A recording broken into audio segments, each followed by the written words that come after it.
now, sorry, we're going to reach out. I just realized, oh, yeah, that was at the end. As I did say, quick fire shot, one after the other. We started with voice, but now we're going to be talking about messaging. And we'll do that with Dmitry Sumin, the head of products for Handshake Corporation. Dmitry, come and join us. Your presentation now. Hello, good morning to everybody here, present here and online. So my name is Dmitry, I'm head of products for Handshake, and in the past couple of months, we have been doing a lot of presentations on the trends we see in fraud, in voice fraud and SMS fraud. And for this event, we've decided to do like a kind of compilation of these, maybe reflect on some of the trends and actually look into how this might affect the future strategy and what we can start doing today to have a better tomorrow in terms of fraud prevention. Okay, so first of all, of course, I just wanted to talk briefly about us. So we are a company working with over 160 carriers and operators worldwide, so this really gives us a global presence. We also work with several providers or aggregators of fraud data. So for example, we are one of the leading providers to the TI-SAC project of the GSMA. So we do have quite significant, let's say, access to the to fraudulent ranges, to fraud cases, and that's what I believe that the trends we are seeing are quite global, are quite, let's say, this is the same what operators will normally observe on the individual level.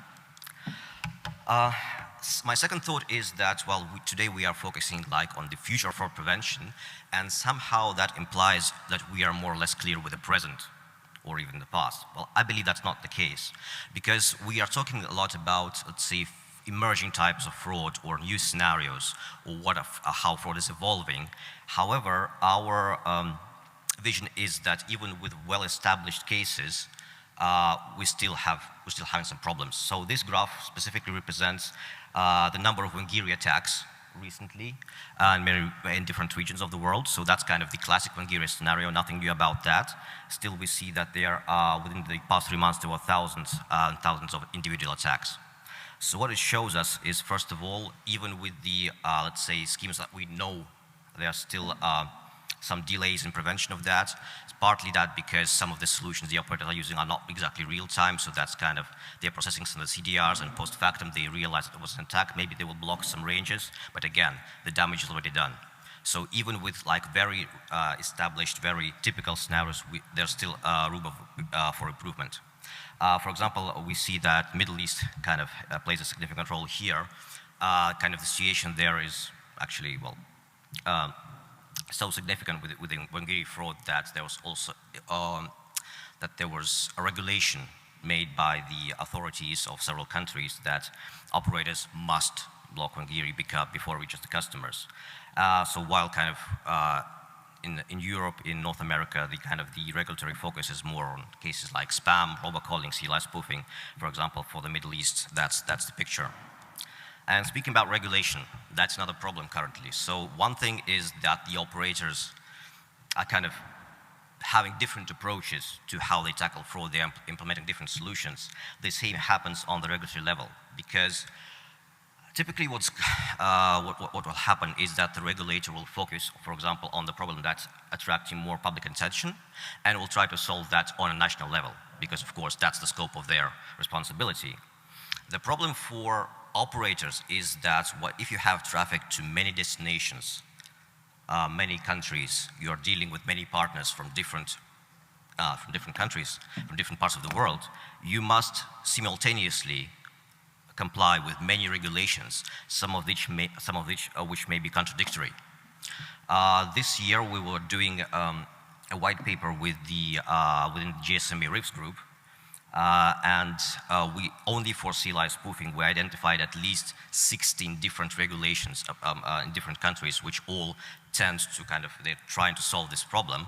However, they are contradictory, they are non-consistent with each other, and of course, they shouldn't be from the regulator's perspective, but for an operator, of course, that's something which causes additional difficulty. Okay, so now closer, let's say, to the future.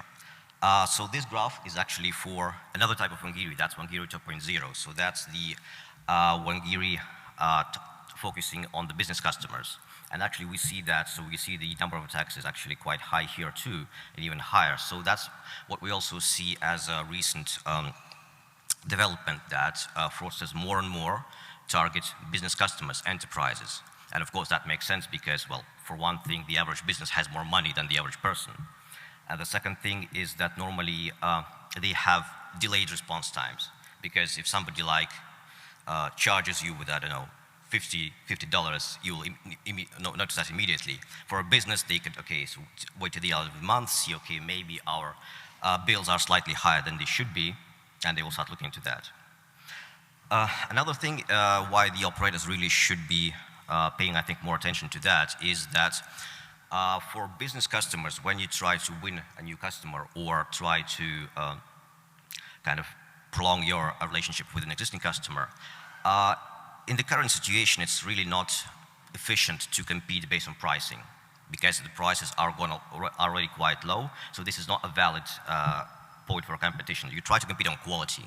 And what's quality? Of course, that's kind of, well, the quality of a voice call. That's how quickly my videos are getting downloaded. But also that's how many spam calls I receive, how many strange messages I receive, how many actually, and how my business is affected by various fraud types. So of course, that's the kind of voice-generated traffic.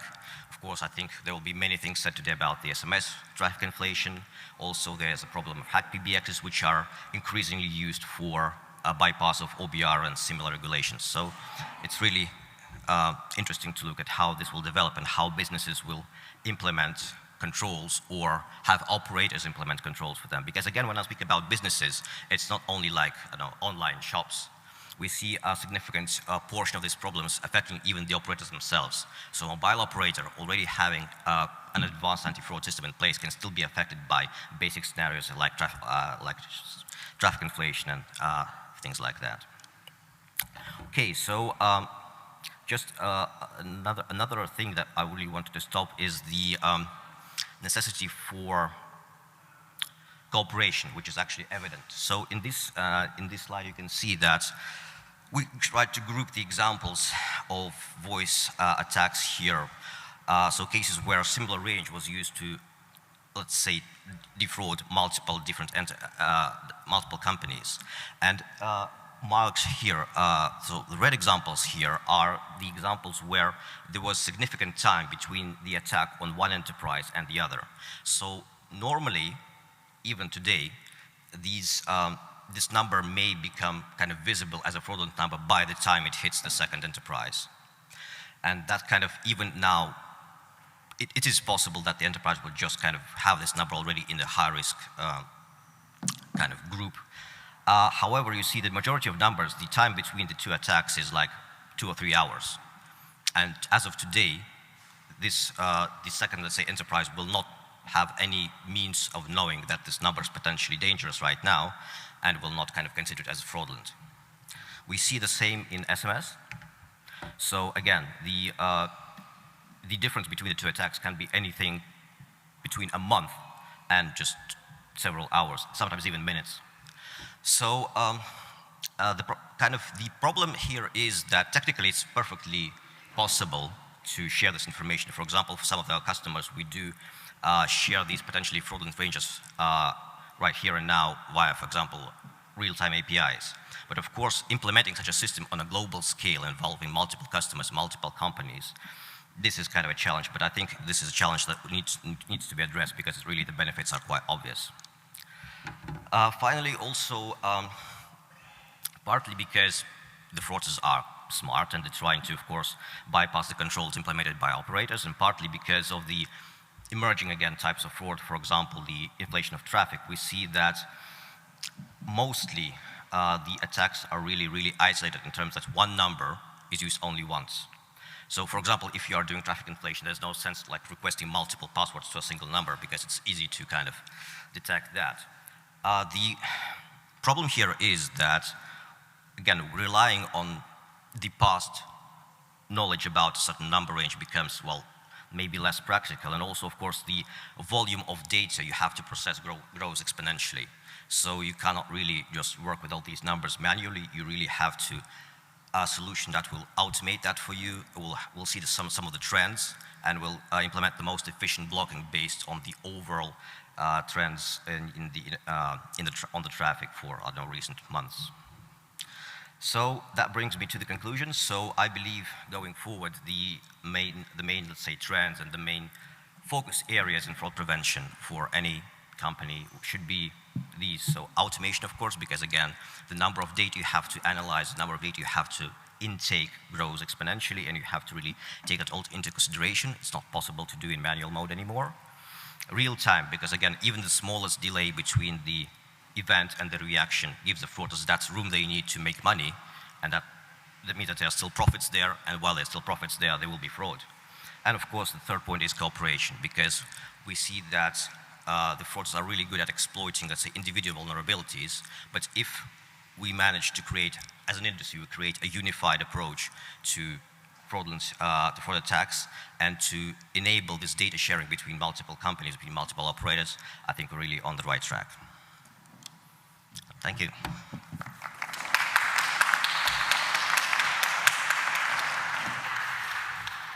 Perfect. Great. I really like you mentioned not just the future, but look at the past. So, time machine, what should have been done before to get us in a better place? That's a good question. I'll give you a few seconds. So meanwhile, I recognize that if you're joining us online, make sure that you use the Q&A. And if you're here, if you've got any questions, raise your hands, we'll come and get you. Meanwhile. Yeah, sure. So I think actually for me, what should have been done maybe early is that now we do see that there are a lot of attempts to work together as an industry. So we see multiple initiatives aimed at knowledge sharing, at kind of collaborative efforts. I think if this trend, let's say, has started 5 years earlier, we would have been in a much better situation by now, but let's not miss the opportunity once we have it now. Thank you. Music to our ears. Questions? Do we have any questions online, Nick? If there are no questions, then let me ask you the same question I'll ask everybody. So if you have to summarize the trend for fraud, how would you do it? Up, down, same? Where are we? No, it's definitely an upward trend. So that's upward in terms of attacks and the number of attacks, and also upward in terms of the diversity of the attacks. So if anything, it's kind of becoming a more complicated task, a more creative one if we look on the bright side. But definitely there's a lot of room for new approaches, new solutions. Thank you. Dmitry, thank you very much. Thank you.